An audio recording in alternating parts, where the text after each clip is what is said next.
What do you wish more people knew about trauma? I wish that more people knew that it comes so frequently to so many of us, and that it is insidious in the meaning of that word, like something that is sneaky and like a wolf in sheep's clothing. Like it doesn't announce itself that I'm now in your brain and changing you, including changing your memories. So, and I don't know what happened to you after, and again, I'm sorry to learn about what happened, but an example would be on the other side of that, a person who's gone through what you've gone through could conclude, I never feel safe in a car. I've never felt safe in a car. I don't like driving. I don't feel, could conclude that without it being true. Oh, so they've retroactively gone back and changed their Right. memory of situations prior to that trauma as a compensatory mechanism, as a story they tell themselves? Well, it's a way because the brain is going to paint with a broad brush. If we're not bringing the trauma to conscious understanding, then it's saying it's a very simple conclusion, right? Being in car coming at opposite traffic is not safe, right? And that's all the brain knows. Like we got hurt doing that, so we can't do that anymore. So it'll bring that to you, and the emotion is so strong that it can color the old memories, saying, "But you never wanted to be in a car anyway." Right? You never felt comfortable. In fact, you don't even want to travel places. Like it can bring these things to the surface. It's remarkable how many people will say, I never had faith or confidence in myself. I never thought I could do well at my job. I never thought I was smart enough. I never wanted to get out of my hometown. I never wanted to be in a relationship. People say, but when you talk to them, that's not true. I'm not saying it's always not true, but in many, many situations, it's not true. It's the brain trying to keep them safe. But that's where the brain will, like I'm exaggerating a little bit, like have you hiding under the bed all day to keep you safe, right? When that's not what we want. We want to be able to keep ourselves safe. So maybe if you were in the accident when the road conditions were poor, that's why a snowplow was out, you might say, look, I don't want to be going against oncoming traffic if its speed is more than 30 kilometers per hour, whatever it may be, in bad conditions. Like maybe you learn that and you're like, you know what? I take that away with me and I'm going to change that. You might conclude that, right? Or you might conclude not that, but you're concluding something that tells your brain it doesn't have to be lost in that trauma. Now, for you, it sounds like it went down after some period of time, but for some people, it doesn't until it's processed. Like again, person I saw earlier today, 20 something years ago, it is still with the person as if it were yesterday. And I see this many days, not just that I happen to see that today. It's like I see that a lot, which is why I had a conversation about it just this morning. So insidious, more frequent than people think, more persistent than people think, And changeable. And change. and not locked, set in stone for the rest of Right. your life. It's not hardwired in us. We don't have to be afraid of it because trauma triggers a reflex of guilt and shame. So if we are traumatized, there is some reflex. And I don't know if you had that after your trauma. People say, I shouldn't have been where I was when someone attacked me or when there was an accident. Now, sometimes we may have bear some responsibility, but that's different than a reflex of guilt and shame, which tells you shove the trauma down below. Don't look at it. If you look at it, well, Lord knows what you will find. If you look at it, What's the function of the shame and the guilt?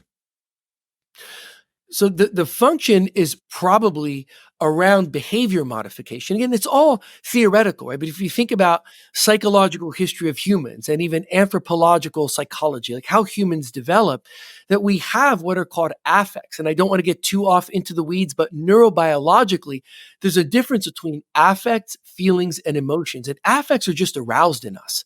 Like if you're just walking down the street and someone jumps in front of you and shoves you, you're going to feel anger or fear or both before you know it. Think about that. You're going to feel anger or fear or both. It'll be coursing inside of you and then you become aware. Why? Because affects they create change in us. If someone just jumps in front of you and shoves you or yells at you, you better be ready to fight, to flee, right? You boot up all these systems and then you're aware. So these very deep affects in us, very primary, fear, love, joy, shame, they anger, they're created in us in order to protect us. So shame is very, very powerful for altering behavior.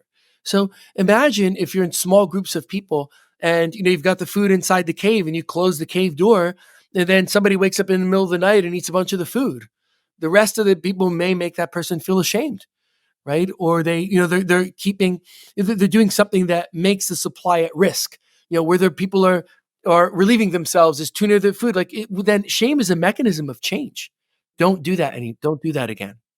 It puts you at risk. It puts others at risk. So it has a very strong impact upon us, but it gets harnessed in ways that are not about survival. Like, we're not living in a hunter-gatherer society where if you and I go foraging for berries and we almost die, we better never forget it, right? Like, it's different from that. We live longer lives, right, that are much more diverse and can be impacted by shame in ways that can have a person who was attacked by someone else decades ago with no fault of their own, still feeling guilty that they were attacked, ashamed that they were attacked, and deeply altering their behaviors because of that. That's survival mechanisms hijacked in a way that shuts down people's lives. And trauma does not have to have this kind of control over us. But in doing what I do for a living, I've seen, whoa, the greatest external control mechanism upon us is the one we don't see, that alters even our memory, so we don't even recollect accurately. Wow. That's so interesting. And it's so crazy to think that scenarios we go through become interpreted by ourselves and woven into a story that we tell ourselves about who we've always been. Right. Then the incident that was the genesis of that is not forgotten, but it being the genesis of it is forgotten. Right. And it just becomes a part of us. And then people will begin to identify with that. Oh, that's me. That's how I've always been. I've always been an X or a Y or a Z person. Yeah. And we all know how much people try to defend their egos and their personalities. If you try to say, well, why don't we go away on holiday? So, I don't like going away on holiday. I've never liked going away on holiday. No, you had a very turbulent flight when you were 7 years old or 13 years old or 25 years old. And this landing came in and you told yourself a story that you no longer want to go on. What I'm fascinated by, not only the fact that formative instances can change the story we tell ourselves about ourselves and then make us forget the fact that that is what caused it to happen. But that shame and guilt are almost like the delivery mechanism for enforcing the change. And it doesn't need to come from other people. You're right that you do a thing and guilt is the internal version of the external I that your tribe would have had on you, saying that you probably shouldn't be eating those berries. Oh God, I hope no one catches me. But you're deploying this to yourself, about yourself, and maybe about something that wasn't even your fault. Yes, it's something. Yes, it's all of that. So you're really getting it's all of that. And it's even worse because that shame and guilt, all the things you just said, are like sentries protecting us from insight, protecting us from help. That say it's not safe to go look at that. It's not safe to talk about that. You want to go talk about something you're ashamed about? That's not going to go well, right? It has us keep it all inside because guilt and shame keep us stuck inside of ourselves, which is the reason why people don't go and get help. They don't go and process because guilt and shame tells us to keep it private. And it tells us, well, people say all the time, I'll start crying and never stop. I'll curl up into a fetal position and never get out. That is never what happens. Those are the lies of trauma-driven guilt and shame that keep us in places where we not only don't know who we are, but we forget who we are. How many times I've had a person tell me, I've always been someone no one likes. And I learned that's not true at all. This person understood themselves to be different and interacted in the world differently until that trauma happened. Because the thing you said about the airplane flight could happen when someone is 7, happen when they're 57 too.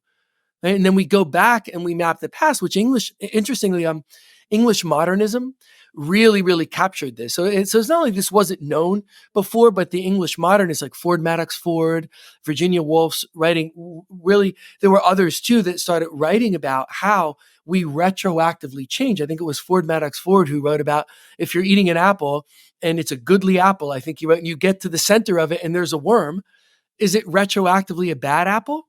right? And that was quite a revelation that was part of the English modernist movement that really realized, and in my opinion, I think Virginia Woolf captured it the most deeply of how time changes for us in the context of how we see things in retrospect, how we see ourselves, that the past is malleable. And it is our responsibility to ourselves that our past isn't malleable. If something changed in me after a trauma, I want to know how I was before, what that trauma was, how it impacted me, how it changed me, how I am different afterwards, so that I can decide what that means and how I'm going to go about doing about it whatever it is I choose to do. In other news, this episode is brought to you by Element. Element is a tasty electrolyte drink mix with everything that you need and nothing that you don't. It's a healthy alternative to sugary electrolyte drinks, and it is the best way that I have started my morning every single day for over 3 years now. It contains a science-backed electrolyte ratio of sodium, potassium, and magnesium with no sugar, no coloring, no artificial ingredients, or any other junk. Your adenosine system that caffeine acts on isn't active for the first 90 minutes of the day, but your adrenal system is, and salt acts on your adrenal system. So if you want to be more awake, want to regulate your appetite, curb cravings, and have better brain health, this is the way to start your day. Head to drinklmnt.com/modernwisdom to get a free sample pack of all 8 flavors with your first box. Plus, there is a no BS, no questions asked refund policy, so you can buy it 100% risk-free. That's drinklmnt.com/Modern Wisdom. Thank you very much for tuning in. If you enjoyed that clip, then press here for the full podcast episode. Go on. Press it.